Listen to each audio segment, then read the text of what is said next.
What's next for markets?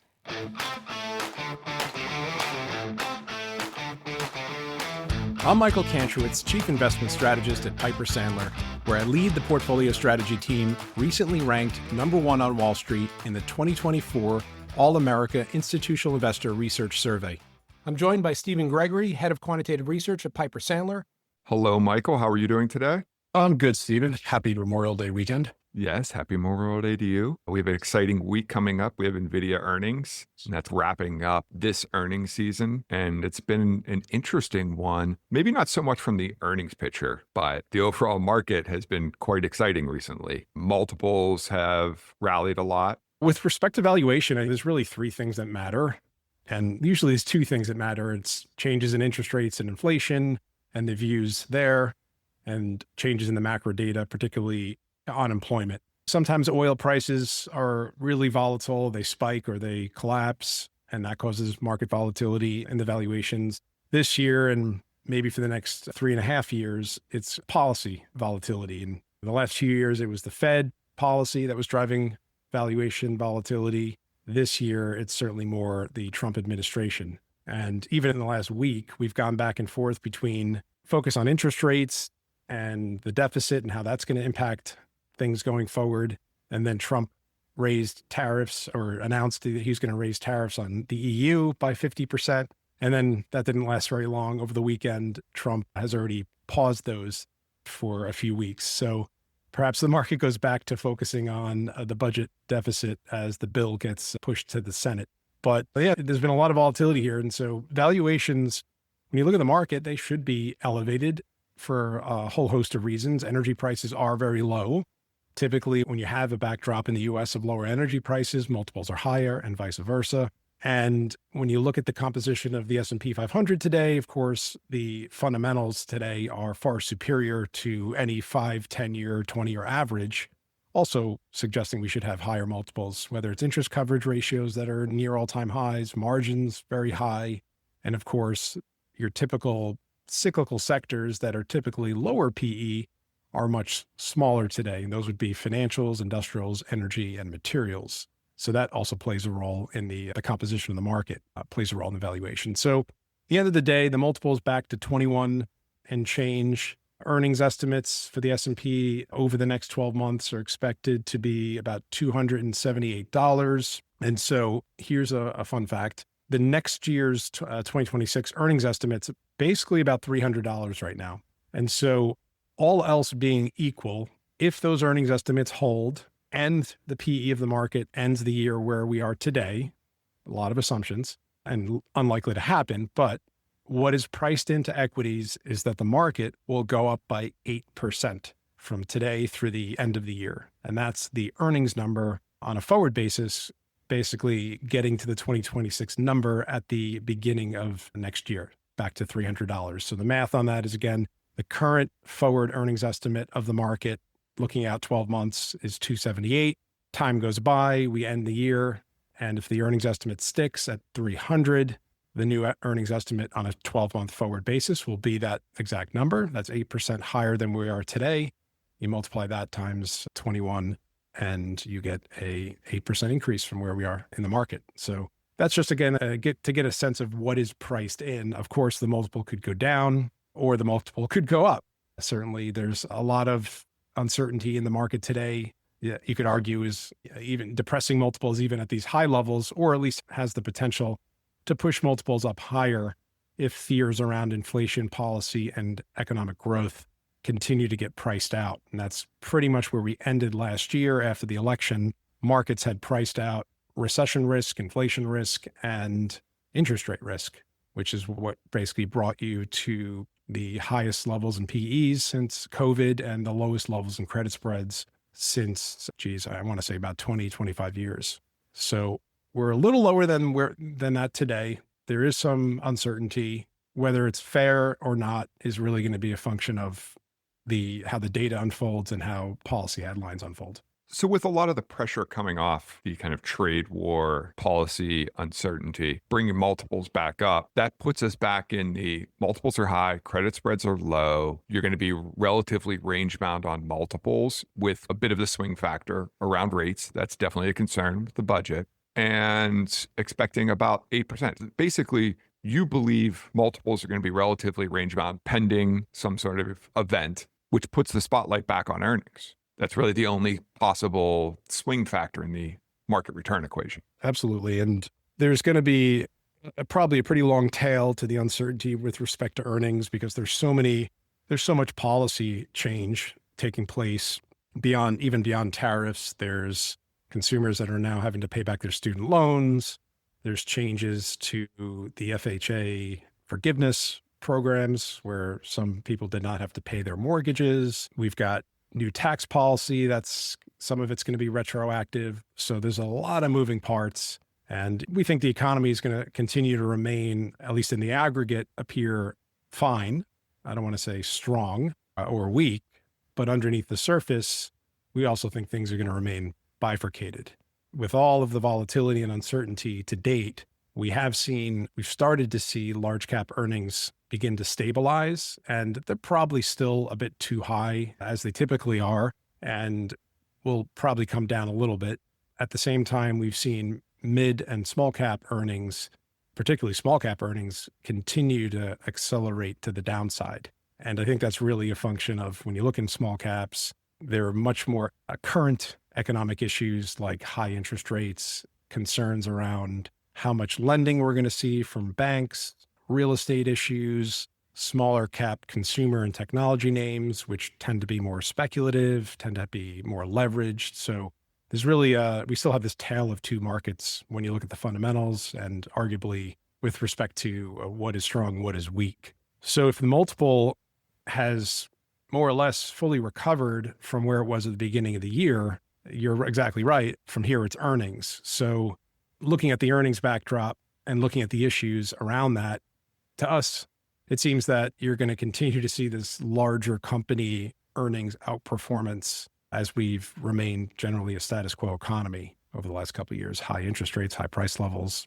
an employment backdrop that's okay. So positioning in many ways hasn't really changed a whole lot, at least taking out the end of March into early April and the recovery in the market. So we're kind of hopefully not going to see much more broad-based tariff uncertainty in the market.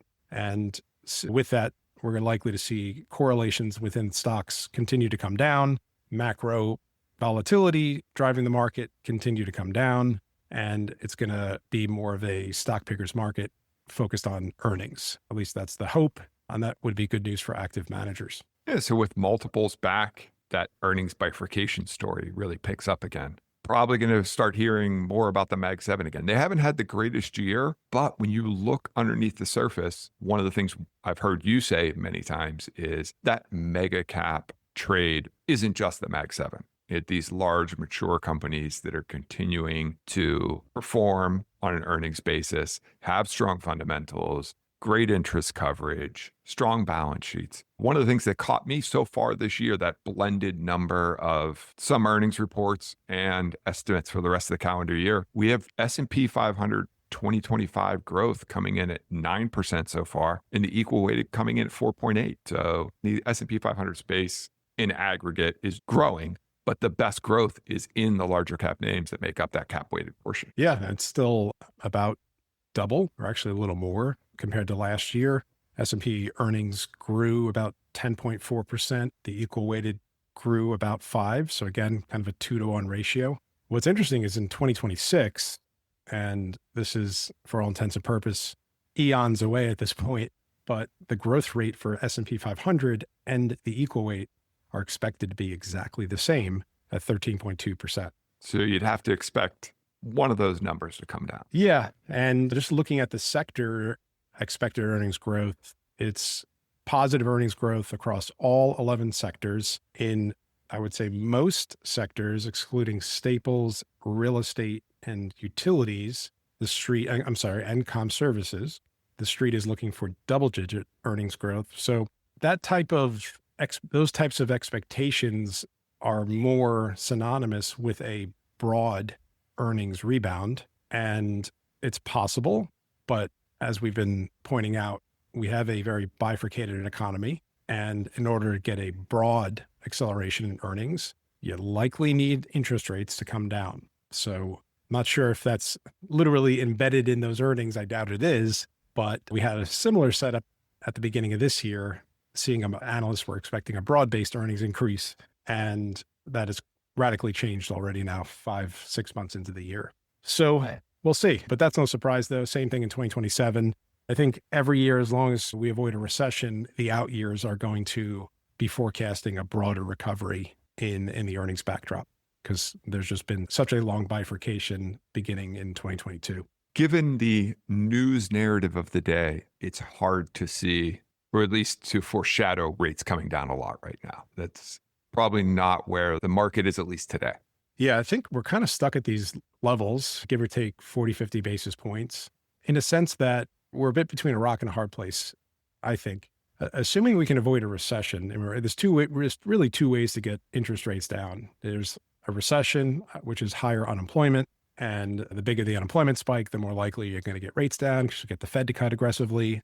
But that's an aggressive rise in the unemployment. It's not our view. The other way, of course, is inflation. And we've already have inflation down. Most of the popular inflation metrics are around 2%, a little higher, 2 to 3%. So the low-hanging fruit, certainly from COVID, from 9% in late 2022, has been picked. So at this point, in this economic backdrop, remember, this is not pre-COVID, post-GFC world where inflation was always under the Fed's target and very low, and they couldn't get inflation to move much higher. We seem to be in a bit of a different backdrop now, and everything that's going on globally, or much of what's going on globally, perhaps besides lower oil prices, has been keeping those inflation rates sticky. So in a sense, you can get rates down a little bit, but inflation's probably not going to do a whole lot in terms of getting long rates down or getting the Fed to cut aggressively. And if we go into recession, of course, that's not a good way to get interest rates down. And the outcome could become quite precarious for the economy or for the market. So yeah, we think we're going to see rates continuing to bounce around. Here's a fun fact. We've had 8 different narratives around interest rates since 2023, where the market was more or less convinced we were either heading to recession, heading for a soft landing, or heading for a period of higher rates for longer.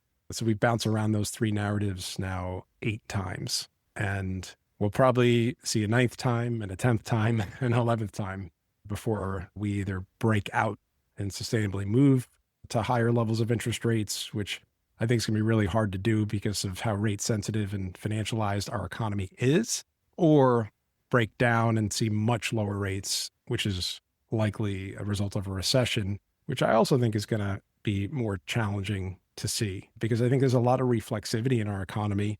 And I think part of the reasons you've seen rates, every time they got down to 3.5, 3.7, 3.8 on the 10-year, they bounced up pretty sharply, because every time you get down there, you get people to come into the housing market and you see a rebound in housing, you see a rebound in sentiment, in business optimism. So after each of these drops in rates, you've gotten a bounce in a lot of economic and sentiment data, which pushes rates back up, and around we've gone. 8 narrative shifts in rates. That's just pretty wild. So any call on rates, you've been both right and wrong, depending on the month. I mean, just eyeballing the chart, the 10 years probably averaged around 4.4% over the last 2.5 years.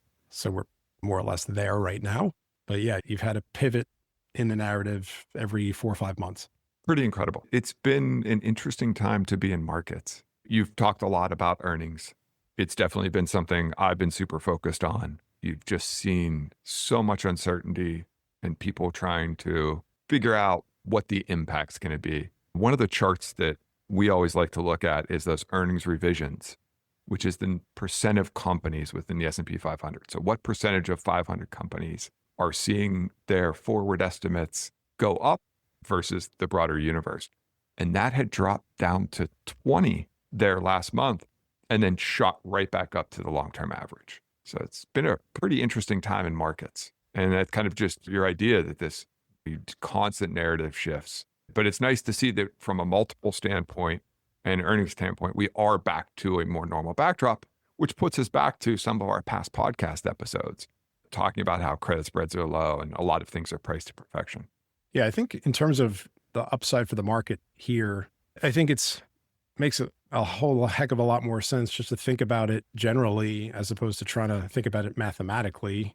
In other words, of course, if those earnings estimates stick and the multiples stick, the market will be up 8% through the end of the year. But we can think about, well, what could drive multiples higher or lower? And again, I think if inflation fear continues to mitigate or be mitigated, certainly that will be impacted by what happens in the White House.